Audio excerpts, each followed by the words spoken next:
Happy Guy TV presents. Whoops.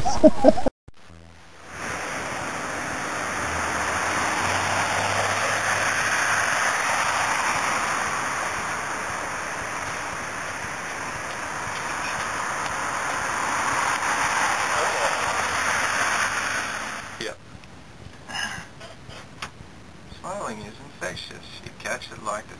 I can't read it without doing it. Don't read it on it. Oh, I could do a different voice. Yeah. Smiling is infectious. Alright, sitting back, comfortable in the chair. Back straight. Adequate room from the mic. Good posture. Yeah. Posture. Alright. Just the paper laid out? Yeah. How you feeling, Dev? I feel good. I like Yourself? that quote. Be the smile you'll like to see in the world. Nude. I made it up. Oh, really? Not really bad, eh? Not bad. Nate's just going through his notes. I don't think I need to talk anymore, but... I'm just commentating for the video. Alright.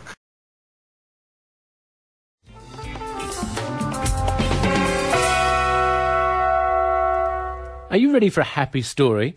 Put yourself in this picture. You're a bit down on your luck. You're doing a menial job for low pay when you see a photograph of a smiling stranger in a bin. It makes you smile.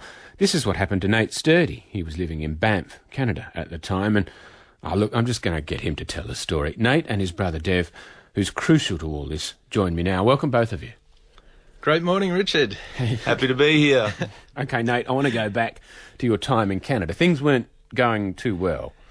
No, they certainly weren't. I was 19 years old, just out of high school, landed in this beautiful town, Banff, in the Rocky Mountains, and had a string of bad luck, really. Got demoted. Dog died, girlfriend left you, all that stuff. Pretty much, yeah. But I kept thinking, you know, I've still got the house, and then I lost that. Still got the job, lost that. Oh, I've got my girlfriend, got dumped. No, I've got my health, and went to hospital twice.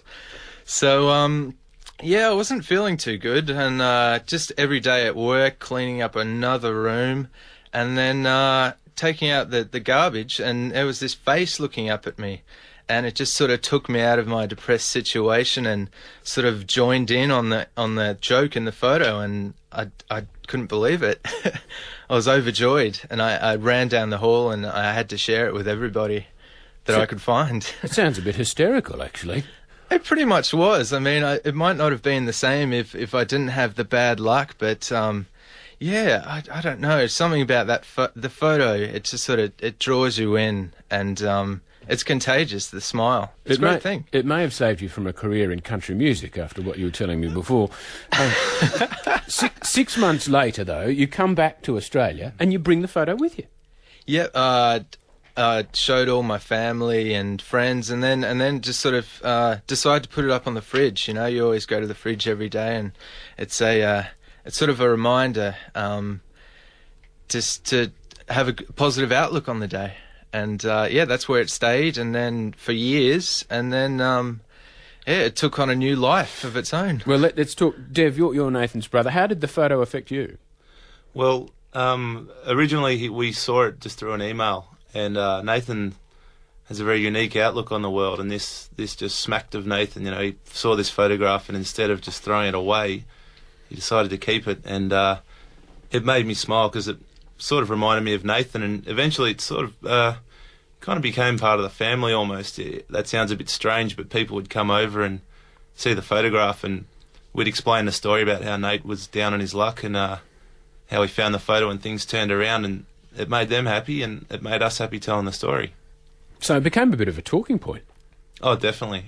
All family members and friends, they after a few years, they just referred to it as Happy Guy. You know, almost say like, "Hey, Happy Guy," when they saw it on the fridge. Open up, get some milk. How long was Happy Guy on the fridge? Oh, no.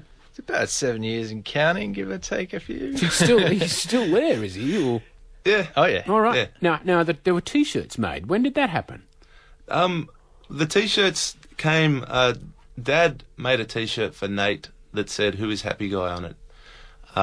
When Nathan was actually driving a bus for Frank Muldowney, who was walking across Australia, as a bit of a gift and as a bit of a joke. And from there, I one night bored at work made a Facebook group called Who Is Happy Guy, sort of just to show Nate for a bit of a laugh and show my friends. And that's when things really took off, so to speak.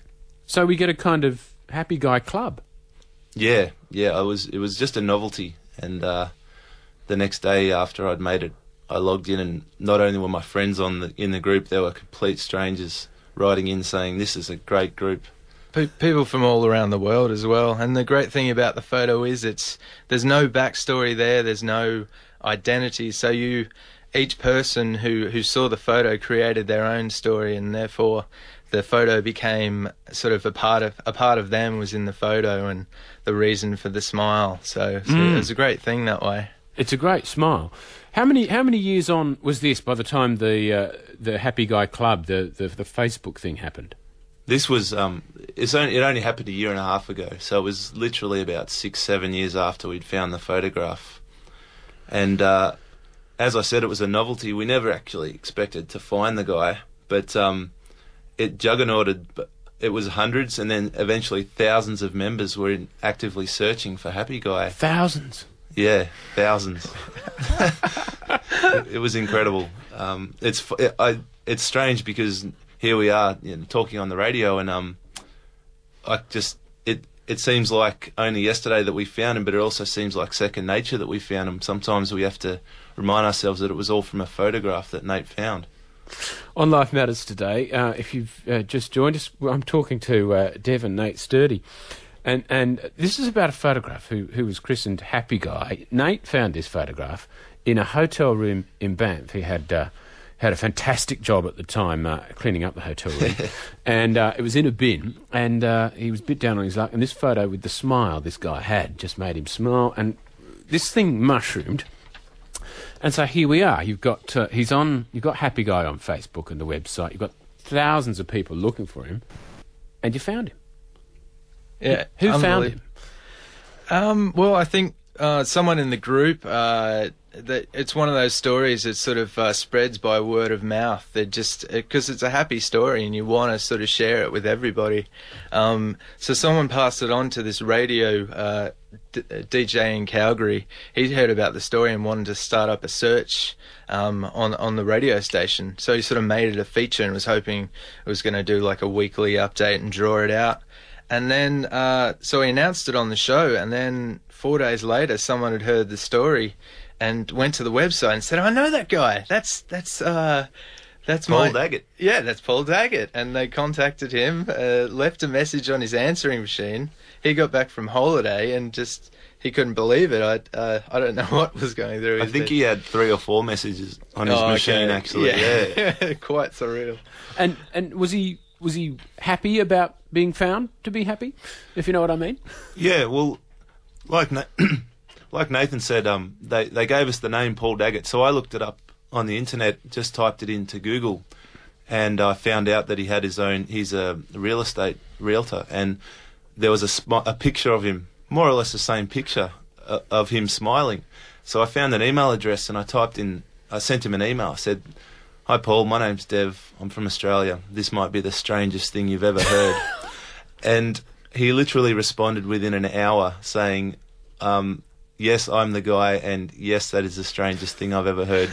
We were actually worried that he wouldn't know how to take it because it was a real gamble, I suppose, taking off. But he loved it. He literally is the happy guy. It's a kind of Truman Show moment, isn't it? When he hears that actually there's been 3,000 people looking for him on the internet. Yeah, pretty much. Yeah, and getting creative with it as well, putting his face onto photos of Spider-Man and James Bond, and sort of really getting into it, and creating up theories as well, wild theories that he was some secret agent and we'd come across this photo and he wasn't supposed to be found. My favourite one is that he's my son in the future and I was sent, or someone was sent back in time to find him, Terminator style.